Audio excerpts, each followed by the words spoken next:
காலத்தில் மலையடிவாரத்தில் இருந்தது ஒரு அழகான காடு.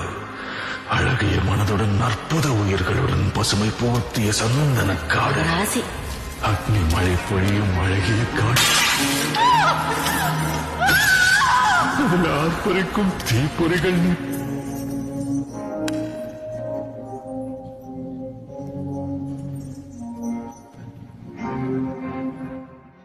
உனக்கு ஒரு ஆண் குழந்தை பிறக்கட்டுமா? ஏன் உனக்கு யாரும் சொல்லலையா? இந்த மாதிரி இடத்துல எப்படி? இங்க ஏதாச்சும் பொட்ட பிள்ளை பிறந்தா அத நாங்களே இங்க கையால கொண்டுடுவோம். கடவுளே, ஆம்பளை பிள்ளைய பிறக்கட்டும். மொத்த பிராணிகளின் சுடுகாடாகி பாட்டாளி உழைப்பை உரியும் கொடிய அரக்கர்கள், ரத்தம் தின்று தேகம் சிதைக்கும் கொடிய சைத்தான்கள்,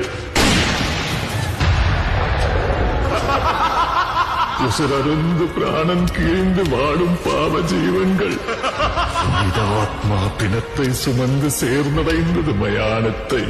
கோணிடுப்பு குனிந்த தலை, கடும் சாபம் தலையெழுத்து, வாழ்வழித்து கடவுள் மேலே போய்விட்டது நம்பிக்கை.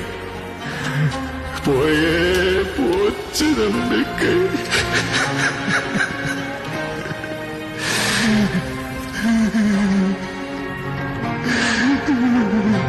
ஆனால்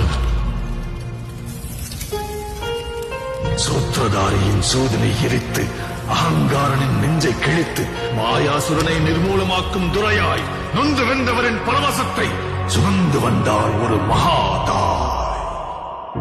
கருவினில் என்னை சுமந்து தெருவினில் நீ நடந்தாள், தேரினில் ஊர்வலமே அம்மா. ஜோதியாய் ஒரு பெண் எரிமலை ஒன்றை பெற்றெடுத்தாள்.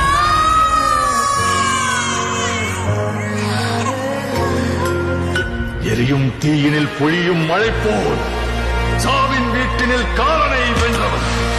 ஆணவத்திற்கு எதிராய் கிளர்ச்சி ரூபத்தில் லங்கேஸ்வரனுக்கு எதிராய் வெள்ளேந்தி நின்றார். எரியும் ஜமதக்னி கோபத்தை மீறி சர்வமும் தான் என்ற பரமனை வினவினார். சீரிகிற சிங்கம் வீரனொருவனின் கதை, இதீனை வென்ற வீரனொருவனின் கதை. இதயம் பலர முகிலும் அதிர பயத்தினை அறுத்து கண்டங்களை தனதாக்கி முன்னேறி வந்தார். வேட்டைக்காரன்